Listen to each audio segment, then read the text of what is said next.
O anime começa com um velhinho em cima do telhado de um hospital tentando invocar um feitiço balançando sua muleta, um feitiço de abrir um portal para um outro mundo, quando a enfermeira tira ele do telhado por ser um local perigoso. Um garoto chamado Haru joga marcando mais um ponto para o seu time. Seu amigo Yu avalia as suas jogadas. Depois do jogo ele comenta com Haru que se ele não tivesse ficado tão afobado no final e planejado melhor seus movimentos, teria sido mais eficiente, conseguindo fazer mais pontos do que tinha feito, e que foi frustrante assistir. Haru comenta que se jogasse melhor o número de fãs ficaria fora de controle. Kotona, namorada de Haru, chega se juntando a eles. Os três caminham até uma loja sem perceber que um cara sinistro estava observando eles. Ele começa a seguir os três. Quando finalmente chegam à loja, Kotona percebe que o lugar só tinha acesso subindo várias escadas, o que impossibilitava Yu de ir com eles, já que ele é cadeirante. Ela então fala para eles irem para outro lugar, mas Yu decide deixar o casal fazer o passeio deles e vai embora, deixando seus amigos preocupados. Yu vai para sua casa, a floricultura da sua tia Saki. Ele entra seguindo direto pro seu quarto, se deitando na cama e começa a pensar em Kotona, se lembrando de ter falado com Haru que era frustrante assistir ele jogando, mas percebe que na verdade era frustrante ver a garota que ama com seu melhor amigo. Enquanto isso, os dois terminam o passeio com ela se sentindo mal por Yu não ter ido junto. Eles se despedem e Kotona segue seu caminho sozinha, mas no meio do caminho uma nuvem roxa surge atrás dela e ela finalmente percebe estar sendo seguida. Ela corre assustada e depois de tentar ligar para Haru sem sucesso, ela liga para Yu pedindo socorro, dando o local de onde ela estava. Ele então corre para socorrer ela, pedindo carona para sua tia Saki para chegar mais rápido. No caminho ele também tenta ligar para Haru, mas vemos que ele estava distraído escolhendo o presente de aniversário para ela.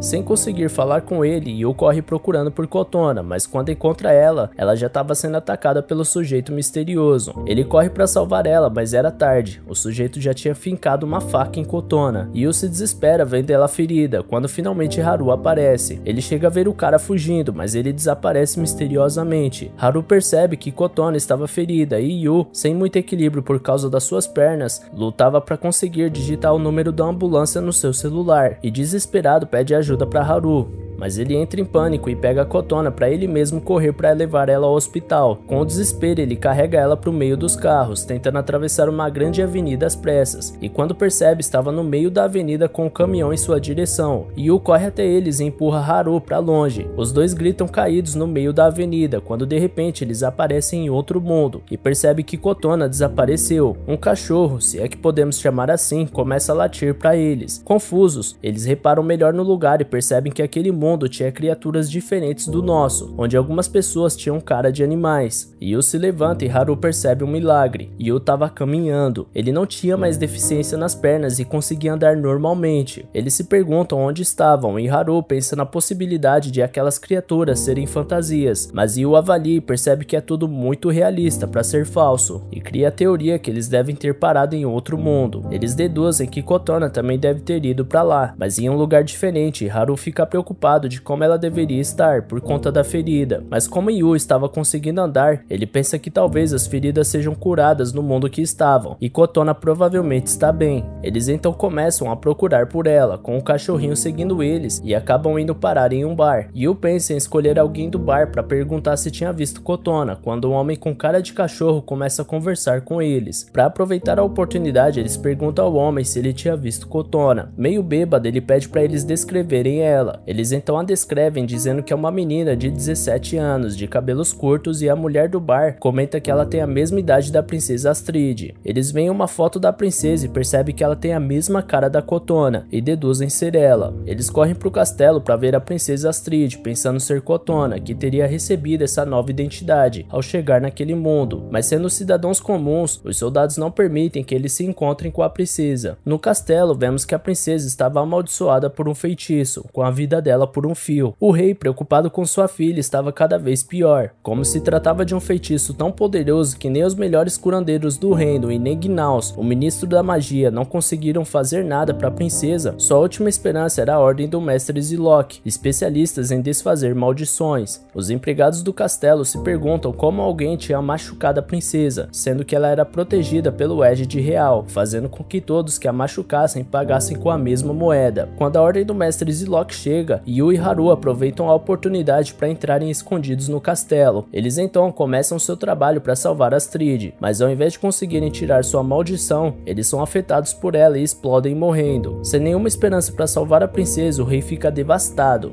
Assim que a princesa fica sozinha, os dois correm até ela na dúvida de realmente ser Kotona. Haru tenta salvar ela, mas não consegue. Mas quando Yu tenta, ele consegue puxar a adaga que estava enfiada nela, causando sua maldição, deixando os soldados confusos do que tinha acontecido. Barton, um dos soldados, questiona o que estavam fazendo no castelo. Eles explicam que a princesa era bem parecida com a amiga deles, e que tinham vindo de outro mundo, quando Astrid aparece viva e curada, deixando o rei super feliz. Gnaus, o ministro da magia, pega as mãos de Yu para avaliar porque ele tinha conseguido retirar a adaga da princesa Astrid, enquanto muitos não tinham conseguido. Então ele aconselha ao rei que deveria mostrar gratidão de alguma forma aos dois, já que eles tinham salvado a princesa. Mas Astrid não parecia ser Kotona, não demonstrando conhecer eles. Na saída do castelo com suas recompensas, Yu percebe que a comandante Berta era idêntica à sua tia Saki. Eles então voltam pro bar onde estavam e contam que salvaram a princesa Astrid. Haru fica preocupado em onde Kotona poderia estar, já Yu ainda fica pensativo sobre Astrid. Os dois se perguntam como Yu conseguiu salvar ela e Haru não, mas Haru deduz que tudo aquilo não passava de um sonho e que eles só precisavam acordar. Quando a mulher do bar oferece aos dois um quartinho do depósito para eles passarem a noite, mas Yu, não tendo certeza que se tratava de um sonho, fica pensativo sobre Astrid e resolve ir até o castelo para encontrar com ela de novo. Dando a desculpa ao guarda que esqueceu uma coisa dele lá, ele entra ainda até a janela do quarto de Astrid escondido. Ele observa ela conversando livremente com um dos trabalhadores do castelo, o Prático. Ele percebe que ela também tinha uma personalidade parecida com Kotona, incluindo seu gosto por laranjas azedas. Astrid acaba percebendo sua presença e reconhece que ele era o cara que tinha salvado sua vida. Depois de conversarem, Yu comenta que ela parecia uma pessoa comum, e ela diz que realmente não gostava muito de agir como princesa, agindo normalmente quando estava sozinha. Ela então convida ele para ir junto com ela ao Lago da Pureza, para eliminar nela qualquer vestígio maligno que possa ter ficado presente em seu corpo. O navio então começa a voar, surpreendendo Yu. No caminho eles passam por diversos pássaros e ela comenta com eles sobre pássaros divinos, que dizem ser aliados dos heróis e que era raro eles aparecerem para humanos. Finalmente eles chegam ao Lago da Pureza. Depois de colocar sua roupa de banho, ela entra no lago, fazendo ele brilhar com sua presença e toda a floresta ao redor acender. Depois de mergulhar, ela começa a fazer a dança mágica cicatrizadora para purificar seu corpo, o que faz com que ela levante e comece a dançar sobre as águas até a sua cicatriz, onde a adaga tinha sido enfiada, sumisse completamente. Prático então sai para pegar uma erva medicinal para dar a ela, deixando os dois sozinhos. Astrid então pergunta se realmente se parece com Kotona, e ele diz que além da aparência, as duas eram determinadas e tinham o mesmo gosto por laranjas azedas, e que a única diferença é que Kotona e Haru são namorados. Astrid então percebe que Yu gosta de Kotona. Ele explica que no mundo em que veio não existem princesas. Astrid conta sobre uma lenda que diz que os dois mundos existem como um só, como os dois lados de uma moeda, e que eles estão ligados de certa forma. Ela comenta que tinha vontade de ir para o outro mundo, porque sendo princesa, Prático é o mais perto de uma companhia que ela tem, se sentindo sozinha e até mesmo infeliz. Ela sentia que as pessoas eram somente leal à princesa, mas ela não podia ser ela mesma, e como sua mãe faleceu quando ela ainda era pequena e o rei era muito ocupado, ela não tinha ninguém com que pudesse se abrir, dizendo que inveja Kotona por ter ele e Haru. Ela então pula no lago e os dois começam a se divertir nele. No castelo, Gnaus comenta com o rei sobre a possibilidade de Yu e Haru serem membros dos Bandeiras Negras, inimigo do reino, e terem salvado a princesa somente para ganhar a confiança do rei, para pegarem informações que ajudem eles a vencer a guerra que estavam planejando fazer. No dia seguinte, um dos guardas do castelo chega convidando os dois a irem para uma luta de espadas, como mais uma recompensa por ter salvo a princesa. Mas assim que chegam, Gnaus diz se tratar na verdade de uma simulação de luta, para eles mostrarem ao rei suas habilidades, fazendo eles perceberem que não se tratava de uma recompensa. Quando a luta começa, eles se esquivam de todos os ataques com dificuldade, e Astrid aparece questionando por que seu pai estava atacando as pessoas que tinham salvado ela. Haru então é cercado por um dos soldados, mas Yu entra na frente o defendendo com sua espada. Os dois percebem que por algum motivo eles sabiam usar as espadas, e começam a enfrentar todos, derrubando eles e impressionando a todos com a forma que eles trabalhavam juntos como um só. Mas como mostraram habilidades acima do comum de cidadãos normais, o rei realmente acredita que eles são espiões dos Bandeiras Negras e manda prender os dois. A princesa questiona ele, mas Gnaus diz que não podem arriscar a segurança do reino. Sem terem o que fazer, Yu pensa que o gatilho para eles mudarem de mundo deveria ser a vida deles em risco, e então, sem ter outra saída, eles correm pro fogo para se colocarem em perigo e atravessam as chamas começando a cair, fazendo eles viajarem de volta ao mundo deles. Os dois acordam no meio da rua e Kotona aparece como se nada tivesse acontecido. Haru fica emocionada ao ver ela e, confuso, pergunta se nada tinha acontecido no dia anterior. Ela comenta que houve um acidente terrível de um motorista que dormiu no volante, sofrendo uma batida que causou algumas mortes. Yu então percebe que as pessoas que morreram eram parecidas com a ordem do mestre Zilok, que tinham morrido depois de tentarem tirar a maldição da princesa. Yu se lembra de quando era criança e estava no hospital. Ele conversava com o velhinho da bengala que contava a ele sobre o outro mundo e como ele era conectado a este. Ele dizia que algumas pessoas tinham vidas ligadas nos dois mundos, tendo duas versões delas parecidas e que tendem a gostar das mesmas coisas e ter a mesma personalidade. Yu conta para Haru que acredita que a vida de Kotona e Astrid estavam ligadas e por isso quando a salvou, Kotona também estava salva e que os três que morreram no acidente da batida eram os mesmos que morreram tentando salvar a princesa. Mas Haru não demonstra interesse pela teoria, já que Kotona estava bem, para ele era tudo o que importava. Yu então volta ao hospital procurando pelo velhinho. Ele tinha desaparecido, mas aquilo era muito comum. Yu imagina que ele deveria estar no outro mundo, se lembrando de quando ele era criança, um dia antes de receber alta do hospital, e pediu para ir ao outro mundo com ele. Mas ele disse que só heróis podem ir para lá, e que se algum dia ele se tornar um herói, ele poderá ir. No dia seguinte, na escola, Haru e Yu descobrem que Kotona tinha faltado por problemas de saúde. Preocupados, eles vão até ela e descobrem que ela estava com um tumor maligno, com apenas 3 meses de vida. Yu então imagina que a princesa Astrid estivesse em perigo de novo, e isso estava causando a doença em Kotona. Mas Haru pensa que poderia ser exatamente o oposto. Ele deduz que Astrid deveria ter morrido, e como Yu a salvou, o universo estava matando Kotona em seu lugar, e que para salvar ela, Astrid deveria morrer. O cara misterioso que tinha atacado Kotona antes, escuta Haru decidida a dar um fim na Astrid. Enquanto os dois discutiam, ele pega Haru levando ele para o outro mundo. Haru então aparece em um lugar estranho, no Castelo Negro, quando um homem sombrio chamado Galeroth diz que sabia que Haru podia viajar entre os mundos, e que a lenda diz que viajantes têm o poder de salvar o mundo. Ele então explica que se uma vida destinada a morrer é salva, alguém no outro mundo acaba pagando o preço, e como Astrid estava morrendo, ela precisaria morrer para que Kotona seja salva, e que ele poderia usar seu poder para isso. Yu também volta para o outro mundo para informar que Kotona estava com sua vida acabando, e que estava preocupado da princesa Astrid estar em perigo, mas eles garantem que ela estava segura e sob proteção. Gnaus questiona de onde ele tirou que suas vidas estavam ligadas, e ele explica que elas eram muito parecidas, assim como Bertha era igual à sua tia Saki. Quando Bertha chega contando que descobriu que os Bandeiras Negras estavam atacando e estava junto com Haru, deixando Yu desesperado. Ele explica que seu amigo não está com eles de verdade, e que era só desespero para salvar Kotona, e garante que seu desejo era salvar a vida da Astrid. Gnaus então pede para ele matar Haru e provar sua lealdade à princesa. Haru vai até o castelo junto com Galeroth e seu exército para atacar o castelo e diz que ele, como viajante, deve matar a princesa para salvar a vida da garota que ama, e comenta que como ele pensava ser tudo um sonho, não deveria ser difícil conseguir matar alguém. Astrid, achando que realmente era a razão da Kotona estar morrendo, fala com Yu que sua mãe tinha feito uma adaga usando magia e que feitiços de proteção não tinha efeito com aquela adaga. Ela então pede para Yu matar ela para salvar Kotona, mas ele nega, dizendo que não tem como saber como é a ligação delas e se ela realmente precisava morrer para salvar Kotona, e além disso, era errado tirar uma vida para salvar outra, e que seu desejo era salvar as duas. Os Bandeiras Negras avançam, chegando cada vez mais perto do castelo, e uma guerra começa, com Haru continuando a ser incentivado por Galeroth para matar Astrid. Enquanto isso, no castelo, Yu se prepara para a batalha, estando disposto a lutar contra Haru para salvar ela. Haru começa a lutar e percebe que a espada que usava ampliava seu poder, fazendo ele ficar mais forte e poderoso. Ele então corre para cumprir o plano de matar a princesa, quando Galeroth diz de longe que ele irá tirar a vida de quem ama com suas próprias mãos. Astrid chega ao seu pai e fala que pode ser a hora de usarem a Mornstar, uma espada sagrada que poderia derrotar o inimigo, mas o rei confessa que a espada não estava guardada no cofre deles, e a que estava no cofre era falsa. O rei explica que seu pai usou os poderes da espada para derrotar Beladon, seu irmão, mas desde então a espada desapareceu por seu pai ter abusado de seu poder. Na guerra, Yu luta quando Haru finalmente finalmente chega. Ele tenta impedir ele, mas a divergência de opinião de como salvar Kotona continua e eles começam a lutar. Yu derrota ele e pede para eles pararem de brigar, mas Haru continua insistindo em matar a princesa. Os dois então se atacam, questionando como estavam prestes a matar seu melhor amigo. Haru lembra de quando era criança e acabou enfurecendo o cachorro bravo. Ele correu do cão, mas acabou ficando sem saída, sendo atacado quando Yu apareceu o protegendo. Desde pequeno ele já tinha determinação de proteger os outros. Depois de ser salvo, Haru pergunta o que aconteceu com suas pernas, e ele explica que sofreu um acidente de avião quando era bebê e foi o único a sobreviver, ficando órfão naquele dia, mas que teve sorte porque a moça da floricultura, Tia Saki, o acolheu com muito carinho, e assim, depois daquele dia, eles se tornaram amigos inseparáveis. Yu aparece no hospital e vê uma notícia de um local que estava pegando fogo e percebe que era semelhante ao local de onde o castelo estava sendo atacado. Ele então vai até Kotona e encontra Haru, que também tinha ido ver ela. Ele diz que ela tinha piorado e estava com muita dor e os médicos a sedaram. Yu então diz que quanto mais perto da Astrid eles chegam, pior Kotona fica, mas Haru continua insistindo que matar ela era a solução. De repente, Yu se lembra que Berta tinha caído na batalha e se preocupa com sua tia Saki. Ela estava sendo atacada pelo cara misterioso, mas Yu chega bem a tempo de salvar ela. Eles então fogem de carro e o cara se transforma em uma aranha gigante e persegue eles. Ela então comenta que o cara a chamou de tia Saki e ela estranhou porque só os dois a chamavam assim. Yu então finalmente entende quem estava por trás de tudo, mas eles são pegos pela aranha e na confusão acabam perdendo o controle do carro, caindo no lago, fazendo os dois irem para o outro mundo. Yu então chega ao castelo e acusa Gnaus de ser o traidor. Ele explica que o criminoso que atacou a princesa sabia sobre a proteção da princesa com a égide real, caso contrário não teria usado uma adaga enfeitiçada, fazendo ele perceber que quem atacou ela só poderia ser alguém próximo. Além disso, o assassino foi atrás da tia Saki, sabendo do seu apelido, e não tinha como uma pessoa daquele mundo saber da sua tia, sem ser os que estavam presentes quando ele mencionou ela para o rei. Além disso, ele diz que quando Gnaus tocou em sua mão antes, ele percebeu que elas cheiravam igual a adaga amaldiçoada. Ele ri achando ridículo ser acusado por conta de um simples cheiro, mas Astrid fala que magia tem cheiro e deixa rastros em quem pratica. Ela fala que quem amaldiçoou deve ter cicatrizes pelo corpo deixada pela égide real, e para provar sua inocência bastava ele mostrar seu corpo para eles. Haru lembra que Galeroth sabia sobre ele pensar que aquele mundo era um sonho, como se tivesse ouvido ele dizer no castelo, e Berta também diz que o inimigo sempre agiu como se conhecesse o reino, por dentro e por fora. Quando ela aparece, Yu fica aliviada em ver ela bem, significando que tia Saki também está a salvo. Gnaus, sendo descoberto, confessa ser realmente o inimigo, o líder dos Bandeiras Negras, Galeroth. Ele revela ser também o príncipe Sedulus, que tinha voltado dos mortos usando alquimia, forjando um novo corpo para ele. Seu pai havia abandonado ele no reino inimigo de Beladon quando era criança, e depois de anos, seu pai atacou o reino inimigo, matando ele e sua família. Mas ele diz que não buscava vingança, e sim o poder que a princesa possuía. Como a princesa estava protegida pela égide real, fazendo com que todos que a ferissem recebessem o mesmo dano, ele enfeitiça Haru para matar Astrid. Haru começa a ser controlado e tenta atacar a princesa, com todos lutando para o impedir. Com a vida de Astrid em risco no outro mundo, Kotona piora ainda mais, tendo que ir para uma cirurgia de emergência. Yu luta para deter Haru quando de repente sai magia de sua mão, que acaba com o feitiço de Galeroth, mas ele mesmo, desviando de todos, captura Astrid. Para ferir ela sem ser ferido de volta, ele ataca o castelo, fazendo vários pedaços dele cair. Yu corre para proteger ela e uma parte afiada cai atravessando o peito dele. Os dois, furiosos, tentam atacar Galeroth, mas não conseguem. Quando o velhinho aparece para Yu e entrega sua muleta para ele, dizendo que passou anos procurando um herói digno o suficiente para usar tamanho poder e vai embora voltando para o seu mundo. Galeroth se transforma em um monstro gigante e captura a princesa, atacando Haru em seguida. Yu aparece defendendo um amigo com a muleta, lutando para ficar em pé, mas determinada a salvar todos que ama. Com sua determinação, a muleta é transformada na espada sagrada que estava desaparecida, curando a ferida de Yu. Galeroth sobe para o alto para sugar os poderes de Astrid sem interrupções. Para salvar ela, Yu pede ajuda ao pássaro divino que o levanta para cima. Com a ajuda da ave, ele ataca Galeroth, resgatando Astrid. Uma luta entre os dois começa, mas depois de ser ferido pela espada, Galeroth ataca Astrid com sua magia. Yu corre para proteger ela e Galeroth aproveita e o ataca. Quando percebe que Yu não estava com sua espada, ele deixou ela para trás para Haru a pegar. Ele então acerta Galeroth com um golpe e a espada começa a brilhar, fazendo ele desintegrar. Com a morte dele, os inimigos recuaram, dando fim à guerra. O rei diz que espera que seu irmão encontre a paz e que eles deveriam aprender com isso para construir um futuro sem guerras. A princesa Astrid então explica que Haru e Yu só puderam viajar entre os mundos por causa dos poderes de Galeroth, e com a morte dele, o portão que ainda estava aberto e brilhando iria se fechar em breve e nunca mais seria aberto. Ela se despede de Yu, dizendo que queria que ele fosse a pessoa que ela pudesse se abrir e compartilhar seus momentos, mas ele não poderia ficar, pois a lenda dizia que se pessoas de outro mundo ficassem muito tempo lá, poderia ser fatal. Os dois então partem para o portal, mas Yu, não querendo deixar Astrid, solta a mão de Haru. Ele então acorda no hospital e começa a procurar Yu por toda parte. Ele encontra com a tia Saki, que fala que ele ficou inconsciente por um mês, depois que eles caíram no rio. Ele então descobre que Kotona estava bem graças à sua cirurgia, onde conseguiram retirar todo o tumor, com os médicos dizendo que era como se fosse um milagre. Haru fica super feliz em saber que ela estava curada, mas ainda não sabendo onde Yu estava, ele fala para ele contarem a ele sobre a recuperação da Kotona. Elas ficam animadas para contar a Yu, quando de repente começam a esquecer quem ele era. Haru então finalmente entende, ele era Yu, eles eram parecidos e amavam a mesma pessoa. Yu era um viajante e tinha ido parar no mundo de Haru quando era bebê, e então acabaram tendo que dividir a mesma vida, amando a mesma garota e as mesmas coisas, se tornando melhores amigos. Mas Haru percebe que eles deveriam viver em mundos diferentes, e que se sentia mais próximo de Yu do que nunca, e sabia de algum jeito que ele estava no outro mundo vivo e bem, com Astrid, a garota que ele ama, assim como ele estava com Kotona, cada um no mundo que deveria existir. E pô galera, que plot no final, hein? Comenta aqui embaixo o que vocês acharam desse anime, e eu peço por favor o seu like no vídeo para ajudar ele a chegar em mais pessoas. Galera, a meta agora é chegar nos 100 mil inscritos, e como vocês são demais, eu tenho certeza que já já a gente chega lá.